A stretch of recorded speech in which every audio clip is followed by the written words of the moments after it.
السلام عليكم ورحمة الله وبركاته. من يكون وراء حرائق الجزائر المتعمدة؟ خبرات معادية، جماعات محلية. قيس سعيد يتصل بعبد المجيد تبون ويعرض إمكانيات تونس على ضعفها، ولماذا لا تهب كل دول على الأقل شمال أفريقيا بكل ما عندها من طيران نجد فيها هذه الحرائق، لأن هذه مسألة تخص الطيران. وماذا قال عبد المجيد تبون؟ وسنعطي بعض الأرقام. طيب،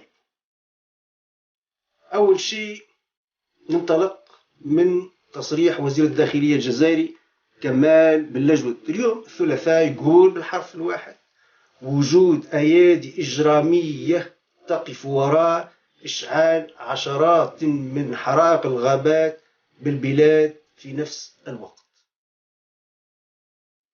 وزير الداخلية دلل على ذلك، يعني حجته على اتهامه بأن اندلاع 50 حريقا في نفس التوقيت من المستحيلات. وطبعا المستحيلات 50 حريق في ولايات متباعدة، يعني ليس في نفس المكان الجغرافي.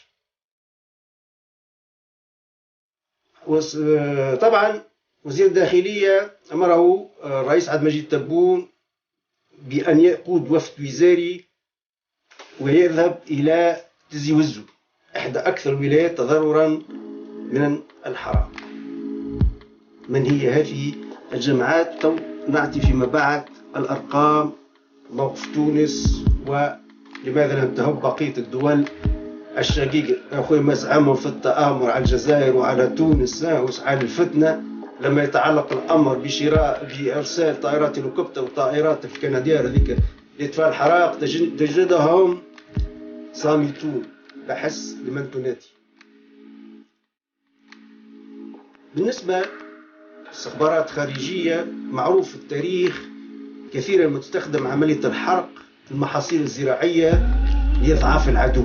يعني دولتين يكونوا في حالة حرب، نقولوا سبارتا وأثينا، يرسلوا جواسيسهم لإحراق المحاصيل الغذائية، لأن المحاصيل الغذائية هي معونة الجند، فيضعف الاقتصاد، يضعف الشعب ويضعف الجيش. كانت أحد تكتيك واستراتيجيات الحروب هي إحراق وحرق المحاصيل الزراعية إلى الخصم.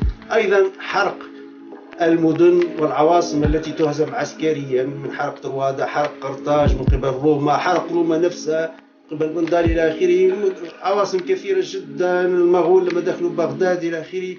عملية الحرق هي عملية أيضا رمزية، هي انتصار عسكري وإبادة للطرف الآخر. إذن استخدام الدول وجزتها لحرق محاصيل وغابات العدو وهي قديمة قدم التاريخ. لكن دائما السؤال مطروح: هل الأيادي اللي تحدث عليها وزير الداخلية؟ لأنه الآن متأكد أن ثم أيادي قامت بذلك، يعني بفعل جرم.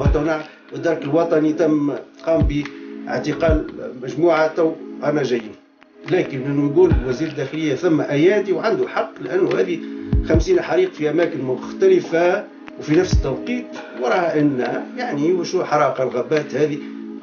سيجارة ممكن تحرق غابة، عود كبريت يصب بنزين ويحرق إلى آخره. على العموم التحري الجنائي والتقني ممكن أن يكشف كيف تمت عمليات الحرق. لكن أيضا كما قلت الحروب الاستخباراتية معروف ممكن أن تكون أيادي خارجية، لكن من هي الأيادي التي تريد شرا بالجزائر؟ نعرف الجزائر ضد التطبيع وضد المهرولين نحو التطبيع، والجزائر تحالف استراتيجي مع روسيا فقط من الناحية العسكرية إلى آخره.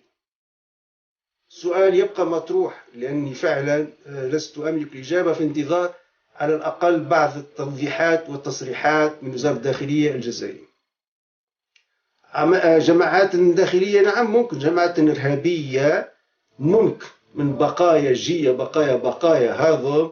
تعرفوا الإرهاب اليوم أصبح يتجه إلى أشياء بشعة، لم يعد يستخدم لما يعني تحاصره وتشد الخناق عليه ولا تعد لديه أسلحة وقنابل وغيره، يقوم مثلا تصبح سيارة وشاحنة يدهس بها المواطنين أبرياء. شفنا هذه عمليات إرهابية في أوروبا وغيرها.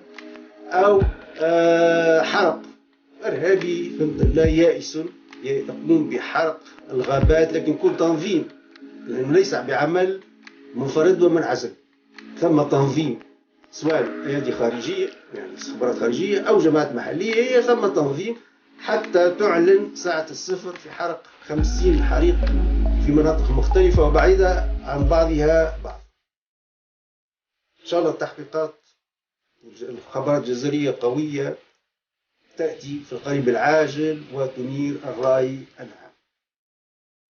عدد الحرائق التي اندلعت منذ مساء أمس الاثنين بلغ 73 حريقا إلى حد الحلقة هذه، موزعا على 14 ولاية من الجزائر. 14 ولاية، تعرف الجزائر قارة أكثر من 2,300,000 كيلومتر مربع، يعني موزع على 14 ولاية حتى نعرف حجم المخطط الإجرامي سواء كان داخليا أو خارجيا. من بينها 41 حريقا لم يتم إخمادها بعد إلى حد، طبعا إلى حد ساعتين ثلاثة قبل إعداد هذه الحصة، حسب ما أفاد به المدير العام للغابات علي محمودي. وفضلا عن ولاية تزي وزو، مست حرائق الغابات المندلعة أمس الاثنين أيضا كل من تبسة على الحدود التونسية، وهم البواقي وسطيف وجيجل والمدية وبجاية وبليدة وخنشلة والبويرة وقالمة وبرج بوعريج وبومرداس وتيار توسكيك. شفتوا حجم العدد الهائل، وبعيدة مئات ومئات الكيلومترات فيما بينها. ثم ساعة صفر أيادي إجرامية داخلية أو خارجية قررت حرق الجزائر. وعن أسباب اندلاع هذه الحرائق أكد محمودي أنه يستحيل تفسير ذلك بارتفاع درجات الحرارة كسبب وحيد. هذا مدير الغابات علي محمودي، مدير العام للغابات، واختصاصه يعرف ما معنى حرائق وما معنى خشب وما معنى غابات، هذه خدمته شغل. هذا يقول لك مستحيل، مع كلام وزير الداخلية أيضا مستحيل. وزير الداخلية جاءت المعطيات الاستخباراتية الأولى أن تكون عملية بفعل حرارة الطقس موجودة، حرارة الطقس في أوروبا موجودة، حتى ولو أنه في اليونان لأسباب أخرى إلى آخره أو في سويسرا، لكن في نفس الوقت كل هذه المساحة الشاسعة وراها أيدي خفية. ارتفعت حصيلة ضحايا الحرائق المهولة التي تشهد عدة مناطق من الجزائر منذ يوم أمس، كان عنفها طبعا في تزي وزو. وحسب ما نقلت إذاعة تزي وزو الجهوية فقد ارتفع عدد الوفيات في الولاية إلى 16 وفاة. تعزية لكل عائلات الضحايا، ضحايا النيران سواء في تزي وزو وفي بقية الولايات. تعزية فعلا. نشوف في قناة فضائية عجوز من منطقة القبائل في تزي وزو عمرها 90 سنة تقول يا وليدي عمرنا ما شفنا، أنا عايش عمري 90 سنة عمري ما شفت حرائق بهذا الحجم. من يريد حرق الجزائر؟ هذا هو السؤال الجوهري والمحوري. الآن ثم 73 حريق عبر مجموعة الولايات التي عبر 14 ولاية التي تحدثنا عنها. الآن هذه أخبار الأولى عن القبض على مجرمين قد يكونون وراء عملية الحرق، واعترافاتهم ستعطينا الكثير من الخيوط. وحدة الدرك الوطني ببلدية سرايدي بولاية عنابة يوم الثلاثاء اليوم قامت بتوقيف شخص متلبس بحرق غابة بجبال سرايدي على الإيدوغ.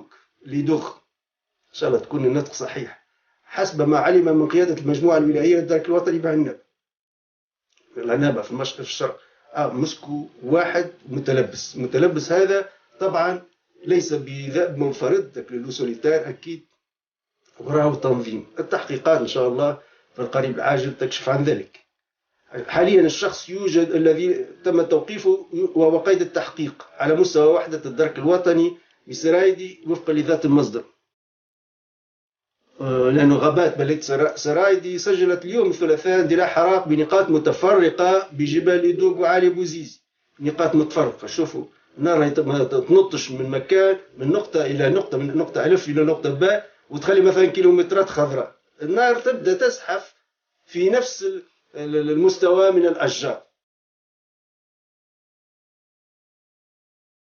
من جهة الرئيس عبد المجيد تبون اليوم الثلاثاء يقول أنه أعطى تعليمات من أجل اتخاذ كل التدابير للسيطرة على النيران المندلعة في عدة ولايات في الوطن.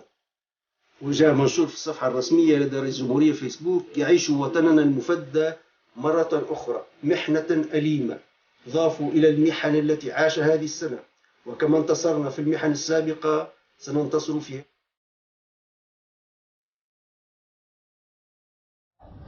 لا يدعي هذا البرنامج لا من قريب ولا من بعيد رصدا شاملا أو في دول عربية أو هنا في الغرب في وضح النهار أو تحت جنح الليل. كل حادثة في حد ذاتها فيلم سينمائي مثير، وما خفي كان أعظم.